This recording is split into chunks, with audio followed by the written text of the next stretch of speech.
so we have to deal with how to find the x and y intercept. So, how do you find the x-intercept? To find the x-intercept, two things. Number one, the y value must be 0. So you got to plug that the y is 0. And number two is, it's got to be a solution. Sorry to bore you. Okay?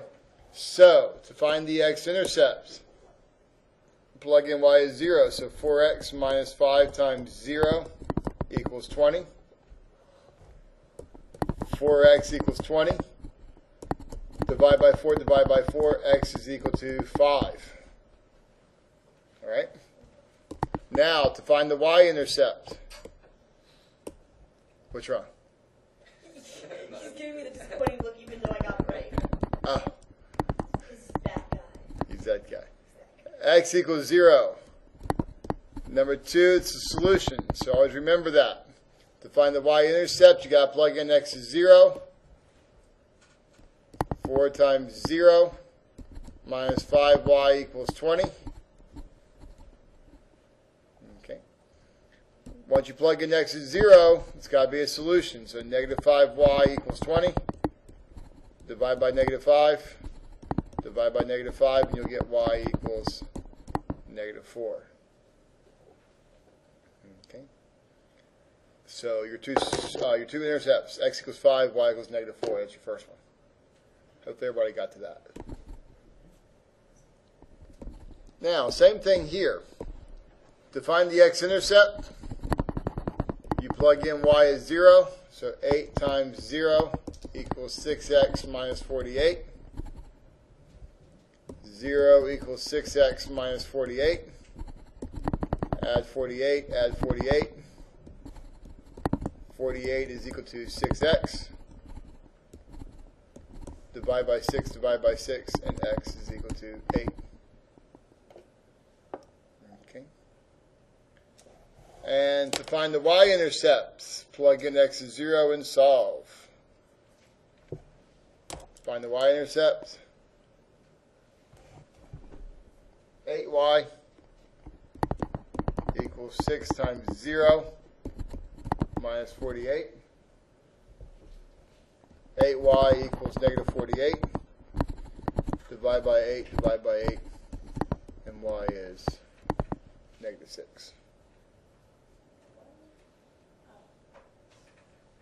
Okay. Question 3.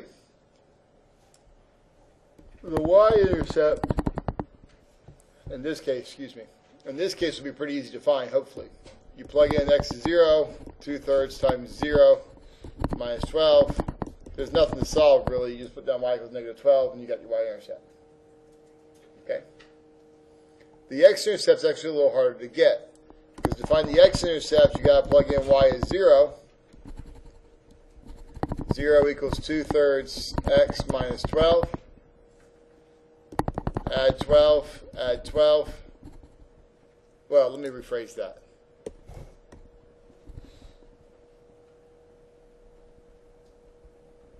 Let's multiply through by 3 first, and we'll clear the fraction. That way we can be consistent with our message. 0 equals 2x minus 36. You don't have to do it that way. A way to do it. Ultimately, we all want to get to the same answer. Okay. Add 36, add 36. 36 equals 2x. Divide by 2, divide by 2. And x is equal to 18. Okay.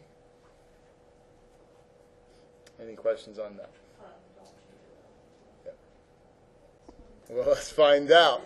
What does x equals 3 look like? If we were to graph x equals 3,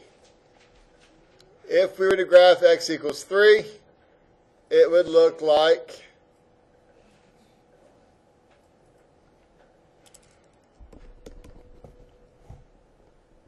here's 3. That's what a lot of people say it looks like. Plus, you have to draw a line. X equals 3 is a vertical line through 3.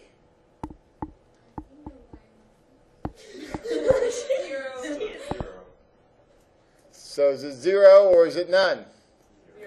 Okay, now let's think about the definition. X-intercept. It's where the graph crosses the x-axis.